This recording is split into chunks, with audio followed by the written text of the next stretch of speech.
അസ്സലാമു അലൈക്കും വറഹ്മത്തുള്ളാഹ്. നേരത്തെ നമ്മളെ ചാലിയം ഷാഫിക്കയുമായി ബന്ധപ്പെട്ടൊരു വീഡിയോ ചെയ്തിരുന്നു. വീഡിയോ ചെയ്യാനുണ്ടായ കാരണം മുക്കം ഉമർ ഫൈസി ഉസ്താദിന് ഗുണ്ടായിസമാണ്, രാഷ്ട്രീയക്കാരെ പോലെ ഗുണ്ടായിസമാണ്, മാത്രമല്ല വിരട്ടലാണ് എന്നൊക്കെ പറഞ്ഞുകൊണ്ട് നമ്മളെ ഷാഫിക്ക മുക്കം ഉമർ ഫൈസി ഉസ്താദിനെ കുറിച്ച് പറഞ്ഞപ്പോ അതേ പ്രസംഗത്തില് ഷാഫിക്കാന്റെ ഗുണ്ടായിസവും വിരട്ടലൊക്കെ കണ്ടപ്പോ ഞാൻ അങ്ങനെ വീഡിയോ ചെയ്തതാണ്. മുക്കം ഉമർ ഫൈസിക്കാണ് ഗുണ്ടായിസം എന്ന് പറയുന്ന ഷാഫിക്ക അതിൽ നടത്തിയ ഗുണ്ടായിസം ഞാൻ അതേ പ്രസംഗത്തിൽ നിന്ന് കാണിപ്പിച്ച് കേളിപ്പിച്ച് കൊടുത്തു.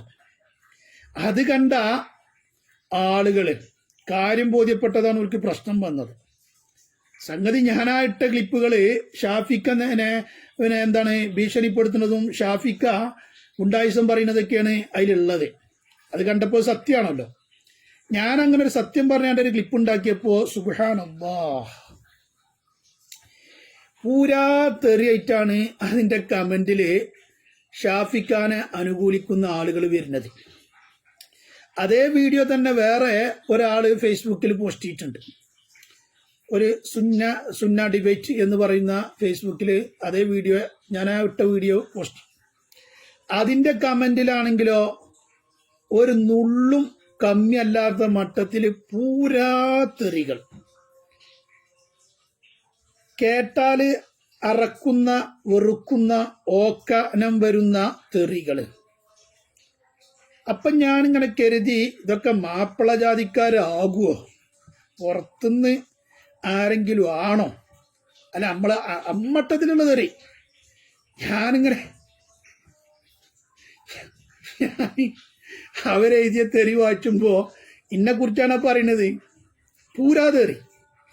ഇച്ച് ചിറി നിർത്താൻ കഴിയുന്നില്ല. ആ ജാതി തെറി. ഞാൻ ആ പറഞ്ഞ വിഷയത്തിൽ അതങ്ങനല്ല, അതിങ്ങനെയാണ്. ഷാഫിക്ക പറഞ്ഞത് ഇങ്ങനെയാണ്, അതിന്റെ വസ്തുത ഇങ്ങനെയാണ് എന്നൊന്നുമല്ല പറയുന്നത്. എന്ത് ജാതി തെറി. നമ്മളതിന്റെ ഷോർട്ടായിട്ട് പറയും എമ്മും പിയും അവിടുന്നും പുടുത്തം വിട്ടിട്ട്. സമുദായ പാർട്ടിന്റെ ആളുകള് എന്തെങ്ങനെ. ഞാൻ ഷാഫിക്കാൻ ഒരു തെറിയും ഒന്നും പറഞ്ഞിട്ടില്ല. ഷാഫിക്ക ഇവിടെ മുക്കം ഉമർ ഫൈസി ഉസ്താദിന് ഗുണ്ടായിസമാണെന്ന് പറഞ്ഞപ്പോ വാസ്തവത്തിൽ അതേ പ്രസംഗത്തിൽ ഷാഫിക്ക നടത്തിയ ഗുണ്ടായിസം ഞാൻ കേൾപ്പിച്ചൊടുക്കുകയാണ് ചെയ്തത്. അത് ഓൽക്കും ബോധ്യപ്പെട്ടപ്പോ ഇനി അതിന് മറുപടി അറിയാൻ കഴിയുന്നില്ലല്ലോ. പിന്നെ അതിന് പച്ച തെറി. എന്നെ സംബന്ധിച്ചിടത്തോളം ഒരു കാര്യം കേട്ടോളി, ഈ ജാതി തെറിക്കൊന്നും എനിക്കൊരു പുളിപ്പുമില്ല, ഒരു പുളിപ്പും വരില്ല. ഞാൻ സത്യം പറയും. സത്യം ഏത് എവന്റെ മുമ്പിലും നമ്മൾ പറയും. ഞമ്മക്ക് ലീഗിനോട് പ്രത്യേകിച്ചൊരു വെറുപ്പൊന്നുമില്ല. ആകെ ലീഗിനോട് ഉണ്ടാകുന്ന വെറുപ്പ് വരാൻ കാരണം എന്താ, ഈ ലീഗ് വഹാബിസത്തെയാണ് പോറ്റുന്നത്. അത് ഈ അടുത്ത് റഹ്മത്തുള്ള ഖാസിമി വളരെ വ്യക്തമായി പറഞ്ഞതുമാണ്. വഹാബിയത്തിനെ പോറ്റിയത് സാക്ഷാൽ ഇന്ത്യൻ യൂണിയൻ മുസ്ലിം ലീഗ്. ഈ ഇന്ത്യൻ യൂണിയൻ മുസ്ലിം ലീഗ് എന്ന സാധനത്തിന്റെ ചെലവിലും ഒത്താശയിലും മാത്രമാണ് കേരളത്തിൽ വഹാബിസം പ്രചരിച്ചിട്ടുള്ളത്. ഇതൊക്കെ ആഴത്തിൽ പഠിച്ചാൽ നമുക്ക് കൃത്യമായി മനസ്സിലാക്കും. യാതൊരു സംശയവുമില്ല. ആർക്കും ഇതിലൊന്നും കൈ കഴുകാനും കഴിയില്ല. ഒരു നിലക്ക് വഹാബിസത്തിന്റെ ഉൽപ്പന്നമാണ് ഇന്ത്യൻ യൂണിയൻ മുസ്ലിം ലീഗ് എന്നും പറയാവുന്നതാണ്. ഞാനതിന്റെ ചരിത്രം പഠിച്ചപ്പോൾ അതെനിക്ക് ബോധ്യപ്പെട്ടിട്ടുണ്ട്.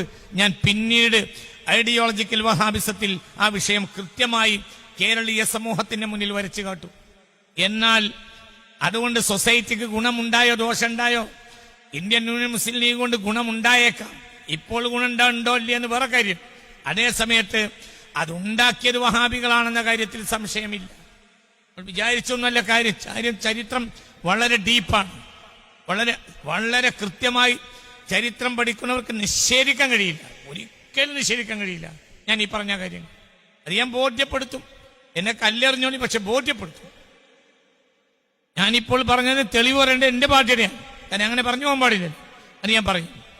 ഐഡിയോളജിക്കൽ വഹാബിസത്തിൽ കേരളത്തിൽ വഹാബിസം എന്ന സാധനത്തെ കൊണ്ടുവന്നത്, അത് പ്രചരിപ്പിച്ചത് ഇന്ത്യൻ യൂണിയൻ മുസ്ലിം ലീഗാണ് എന്ന് ഞാൻ നിങ്ങൾ ചരിത്രം ഉദ്ധരിച്ച് കൃത്യമായി ബോധ്യപ്പെടുത്തും. ഒരാൾക്കും അത് നിഷേധിക്കാൻ കഴിയില്ല. അത്രയും വലിയ സത്യങ്ങൾ ഒരാൾക്കും നിഷേധിക്കാൻ കഴിയില്ല. അങ്ങനെയുള്ള യാഥാർത്ഥ്യങ്ങൾ ഇന്നും തന്നെ ഈ രാഷ്ട്രീയത്തിന് സൗകര്യം ചെയ്തു കൊടുക്കുന്നതിന്റെ പിന്നിൽ നിന്ന് മാത്രമാണ് അവർ പ്രവർത്തിക്കുന്നത്. രാഷ്ട്രീയത്തിന്റെ സൗകര്യമില്ലെങ്കിലോ ഒരു അടിയന് മുന്നോട്ട് പോകാൻ കഴിയില്ല. അപ്പോൾ അധികാരമോഹികൾ, അധികാരം അവർക്ക് ആവശ്യമായിരുന്നു. അതിനുവേണ്ടി മുസ്ലിം ഖിലാഫത്തിന്റെ നെഞ്ചിലേക്ക് വഹാബികളും മോഡേണിസ്റ്റുകളും കടാര കുത്തിയിറക്കി അതിനെ തകർത്തു. വഹാബികൾ ആരാ പാടില്ല, തെറ്റാണ്, അത് സംഘടനകൾ യൂറോപ്പാണ് അങ്ങനെയൊക്കെ പറയുന്നു. ഇതൊക്കെ ഇയാൾ പറയും, പക്ഷെ ഇയാൾ സലഫിയാണ്, തൊപ്പിട്ടടക്കും, പക്ഷെ ഇയാൾ വഹാബിയാണ്, കള്ള വഹാബിയാണ്. തിരിച്ചറിഞ്ഞോളി, അയാൾ വഹാബിയാണ്.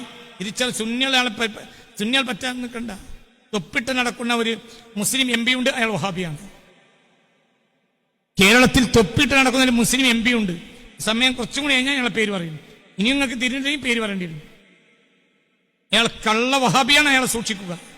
അത് തികഞ്ഞ വഹാബിയാണ്, അയാൾ തനി വഹാബിയാണ്. അയാളെ കയറൂരി വിട്ടാൽ അയാൾ സുന്നത്യമായി നശിപ്പിക്കും. പല സുന്നി പ്രവർത്തകന്മാരും അയാളെ ക്ലാസ്സിന് പോയി വഹാബികളായ അനവധി സുന്നികളുണ്ട്. അയാൾ കള്ള വഹാബിയാണ്. അയാളെ കരുതി ബഹുമാനപ്പെട്ട സമസ്ത അയാളെ മര്യാദ പഠിപ്പിച്ചോളി. ഇവനൊക്കെ നമ്മൾ വോട്ട് ചെയ്ത് ഇവനെ എം പി ആക്കുക. എന്നിട്ട് ഇവനെന്താ പണി? ഡൽഹിയിൽ അവർക്ക് പണിയൊന്നുമില്ല.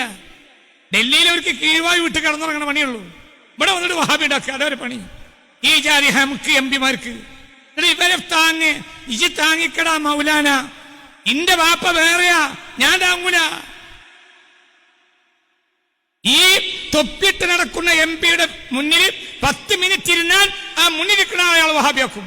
ഈ കഴിഞ്ഞ സമയത്ത് വരെ വഹാബിയാക്കിയുള്ളതുണ്ട്. ആരാണ് ഇവിടെ വഹാബിസത്തെ പൂച്ചിയത്? ഇത് കാസിമിന്റെ വാക്ക് ഞാൻ ഉദ്ധരിക്കാട്ടോ. ആരാണ് ഇവിടെ വഹാബിസത്തെ പൂച്ചിയത്? ഇന്ത്യൻ യൂണിയൻ മുസ്ലിം ലീഗാണ്. ചരിത്രം പഠിച്ച ഒരാൾക്ക് അങ്ങനെ പറയാൻ കഴിയൂ എന്നൊക്കെ പച്ചക്ക് കാസിമി ഉസ്താദ് ഇവിടെ പറഞ്ഞതാ. നമുക്ക് അതാ ലീഗിനോടുള്ള വെറുപ്പ്, അല്ലാതെ പിന്നെന്താണ്, വേറെ പ്രത്യേകിച്ചൊരു വെറുപ്പുമില്ല. ഇങ്ങനെ ഈ വഹാബിസത്തെ വളർത്തുമ്പോൾ അതുവഴി സുന്നത്ത് ജമാഅത്തിനെ തമ്മിൽ തല്ലിക്കാനും സുന്നത്ത് ജമാഅത്തിന്റെ പ്രവർത്തകരെ കൊല്ലാനും ഈ വഹാബിസത്തെ കൂട്ടുപിടിച്ചപ്പോഴാണ് ലീഗ് അതിന് മുതിരുന്നത്. അത്രേ ഉള്ളൂ കേട്ടോ നമുക്ക് പ്രശ്നം.